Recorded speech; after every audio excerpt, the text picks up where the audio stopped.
والنهارده احنا في مرحله حرجه ما ينفعش فيها لا العصايه من النص ولا الحياد الكامل.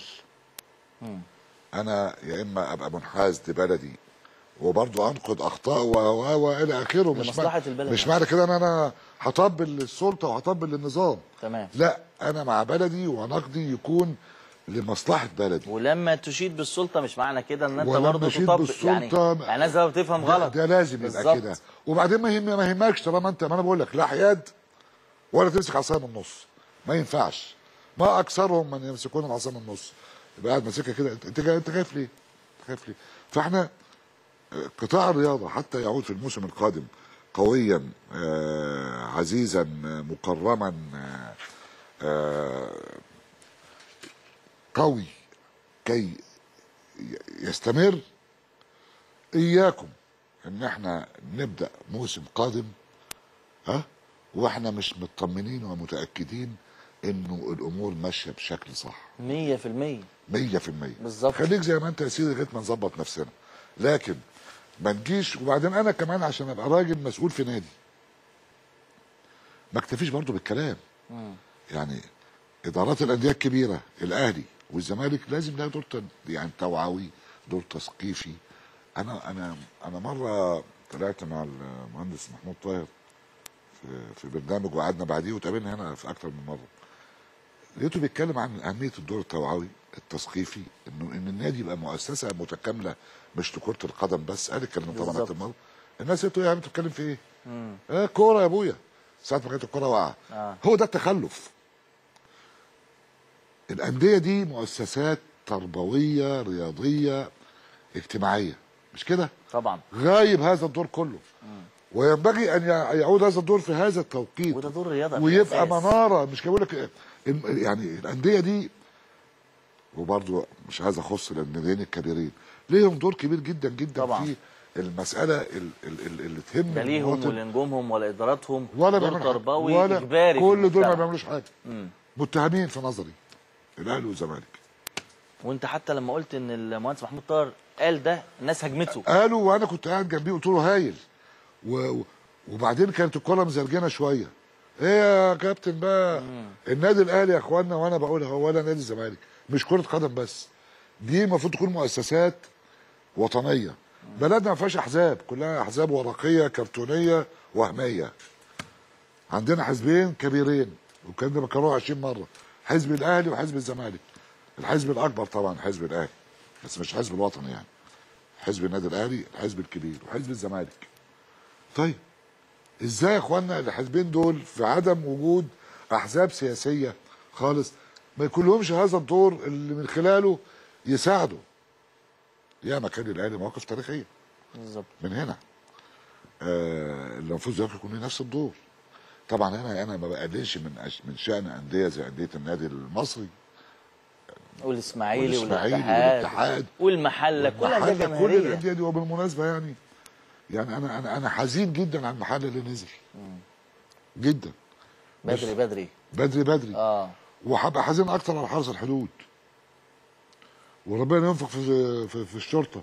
انا بخش في مواضيع ثانيه. فانا شايف ان احنا علينا دور كبير جدا، والقضايا الكبيره لازم تكون احنا مشغولين بيها قبل قضايا الصغيره. استاذ فتحي، قصه حل اتحاد الكوره واشكال واجل اشكال وكده كده في ورقه في جيب اتحاد الكوره قبل ما المحكمه تحكم. طيب ارد المحكمه، اخد شهر ونص كمان، نمط نجادل نعمل ايه الحدوته؟ الحدوته ان الشكل كده ان اتحاد الكوره هيكمل لنهايه المده. وان كان في زهيطه وزمبريطه في الفتره الاخيره على الجواب اللي طلع من العميد ثروت سويلة من الاتحاد الدولي، انه في لو حليته هيبقى تدخل حكومي. السيده ماجده الهلباوي بعتت بنتها بخطابات. ولكن في الاخر يبقى الحال على ما هو التلويش شغال ماشي. لكن الكارثه السوداء ان الاتحاد الدولي ليه يقول على جواب اتحاد الكوره انه لو الاتحاد ده صدر حكم باقالته او بحله يبقى تدخل حكومي. مين اللي عمل كده؟ مين اللي فاهم الاتحاد الدولي كده؟ مين في الاتحاد الدولي؟ مين؟ يعني كان من كام يوم الراجل انفنتانيو ده ولا ايه؟ انفنتينو مقتنع تماما بالموقف بتاع حل القضيه وانه في امور خاصه عنده وامور مترجمه. ما هو مين اللي قال كده برضه؟ يعني مين اللي ارسل لنا كلام على لسان انفانتينو؟ اعتقد الجواب اصدق. الجواب اصدق طبعا. طبعا. اذا ايه مغالطات المعلومات اللي بتعمل لنا الهاجس ده؟ ومغالطات المعلومات تنقلها الصحف ووسائل الاعلام على انها مصدق بها، وفلان قال تعالى بقى لفلان ما فيش، يجي لك جواب يهد كل الدنيا وتبدا من الصفر. وانت ليك قصص مع الجوابات. انا الجوابات ايه؟ لا يعني ما الناس بتقول لك ايه؟ ما هي الدكتوره ماجدة الهلباوي طايحه في اتحاد الكوره وفي هنا بريده، لان هي بتعتقد انه هنا بريده حامي اتحاد الكوره في الاتحاد الدولي، وان الامور تستمر حتى نهايتها، حتى يتم الترتيب والتظبيط للانتخابات القادمه. وبعدين يمين العمليه من لعبكه قوي. يعني كان في موضوع الاهلي والزمالك وحكايه لائحه اتحاد الكوره. اتحاد الكوره برضه ما عايز يلغوص في اي حاجه ويعمل اي لوائح ويظبط اي تظبيطات. طب هم اعضاء الاتحاد متمسكين بالفتره المتبقيه ليه يا استاذ فتحي؟ عشان يرتبوا الامور. وعايز اقول لك على حاجه، الناس دي بقت معروفه وبقت تتكلم مشهوره، ناس محترمين. انا مش مختلف على اي حد فيهم من الناحيه الشخصيه، لكن ناس مختلف على الاداء. انا ناس مش مؤهلين لقياده اكبر اتحاد كره في البلد. وده طبعا جه في توقيت غريب، قصه شوبير وقصه هنا بريده والاثنين مشوا، والفيلم اللي هو بالظبط الحدوته دي. لكن الناس يعني قدراتها كده، امكانياتها كده. انا مش هنفضل نتهمهم بالتقصير، لكن نعذرهم في عدم القدره. هم اخرهم كده. لكن اعتقد ان المساله كده يعني هتكمل لغايه شهر سبتمبر واكتوبر. وده يجرنا بقى لانه ما ينفعش كده، ما ينفعش. لازم عندنا بقى القانون ان شاء الله زي ما قالوا لنا من اسبوعين، ده القانون داخل مجلس الشعب. لازم يكون عندنا محكمه رياضيه. ما ينفعش الامور تمشي كده. ممكن نلاقي ده موجود. يا بيه ايه المستحيل فيها؟ في قضيه بقى لها 3 سنين ونص، قضيه الهلباوي والدكتور الماس والدكتور يا بيه ده بقى لها 3 سنين ونص.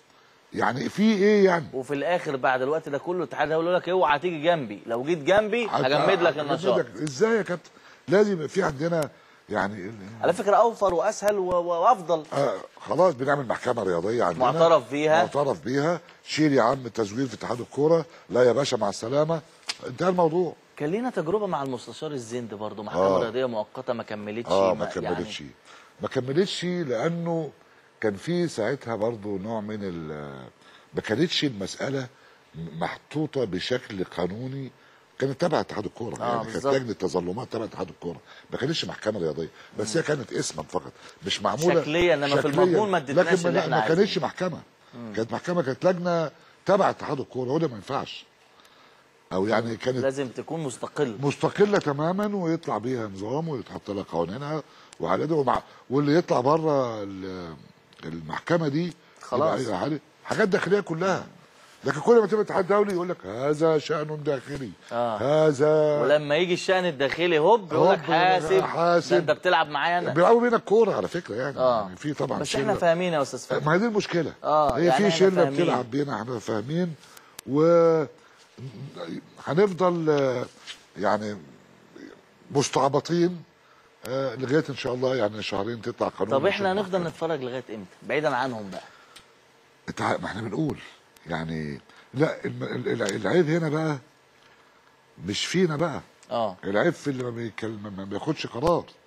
يعني انا اقسم بالله من اول ما صدر قرار حل اتحاد الكوره قلت لو انا وزير هطبق هيقولوا هتجمد مفيش. ما احنا اكتشفنا بقى ولا هتجمد ولا بتاع. مش هتجمد ولا حاجه، بتمشي بالمزاج. وبعدين يعني اقول لك الحاجه، لو عايزين يجمدوه هيجمدوه، لو مش عايزين يجمدوه مش هيجمدوه، حسب من اللي هيقول لهم جمدوه او ما تجمدوهوش. من يحمل الرساله؟ خدت بال حضرتك؟ لكن بالوضع ده احنا شكلنا بايخ، شكل الرياضه المصريه بايخ. واذا كنا بنتكلم عن بطوله افريقيا حضرتك، ده احنا وصلنا النهائيات، احنا ما خدناش البطوله، وبدعاء الوالدين.